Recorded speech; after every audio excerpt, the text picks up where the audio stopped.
This video will be going through how to put a resignation in and how to handle a transition gracefully. Moving from one job to another is a critical point in any career, and navigating this transition well is also an important piece. I really believe that your network and relationships are your most valuable currency as a professional. So it's really important that when thinking through how to transition from one position to the next, we're also thinking through how to leave these relationships in a good place. The company you're currently with, the company you've accepted an offer from, even the companies you're in process with, these can all be future recommendations, future connections to other opportunities, maybe even future team members. So I like to think through how we can leave each of these relationships in a good place and make this transition an opportunity to leave a lasting positive impression. So here are a few recommendations on best practices. First things first, once you accept an offer from a company, the first thing you should do is take yourself out of process with the other companies you are interviewing with. You're going to have a lot on your plate transitioning out of your current role. So taking a moment to take care of this is going to be respectful for the other company's time as well as your own. And my tip here, send a professional email that uses firm language. Don't leave the window open for them to try and get you back in process. Be really clear with your decision and your intention. So let them know that you've accepted another offer from another company, you're no longer available, and you are removing yourself from process. Make it really clear. Next, notify your manager first. I recommend notifying your manager before you let anyone else know. And I suggest making this conversation in person or over video call. Don't let the first time your manager hears about this be in an email, and definitely don't let the first time your manager hears about this be from someone else. So make it a point to have a conversation in person and let them know first out of respect. In that conversation, I suggest being really focused on your journey and your experience and keep it positive and rooted in gratitude. Leave off any specifics about the company, about the team, any drama, anything that went wrong, etc. Make it really focused on you and what this has been for you.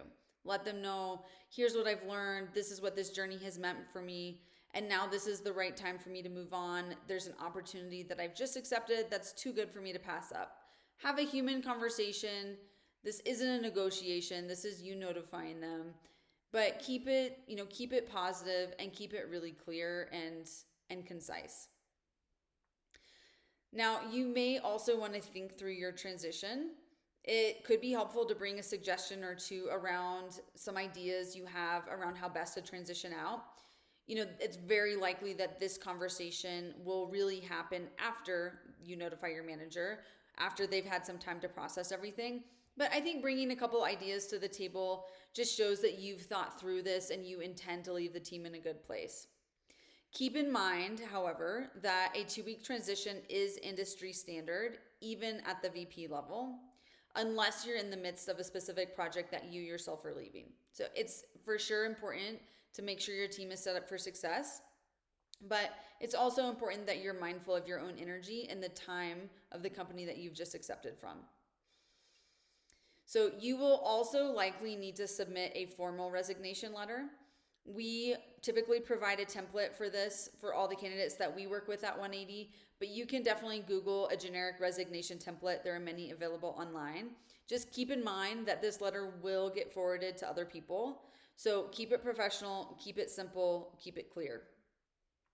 If you're a leader, I also suggest telling your team face-to-face after you've told your manager. And this is a huge learning opportunity for them. They're going to see how you handle this transition. And the way that you have this conversation with them can be an opportunity to set them up for success in terms of how they can view this situation, right? So you're really giving them the tools to frame this situation, ideally through the lens of empowerment. I suggest reminding them that the goal and vision still remains. You were simply stewarding it, and now they get to have more opportunity to impact that vision and that goal. Again, it's an opportunity for you to help them feel secure in their current situation and give them the tools to frame the situation effectively through the lens of empowerment. Now, once you've communicated everything, don't leave anyone hanging. Set clear expectations for what your transition will look like, what your deliverables and timeline will look like, and then make sure you follow through in everything you said you're going to. Do everything in your power to leave your team in a good place, and don't flake. I can't stress that enough. As I mentioned before, your relationships are one of your most valuable assets in your professional life, and I would argue in life outside of your profession as well. But leaving these relationships in a good place is really, really critical and will go a long ways to making sure that they're continued resources for you going forward. So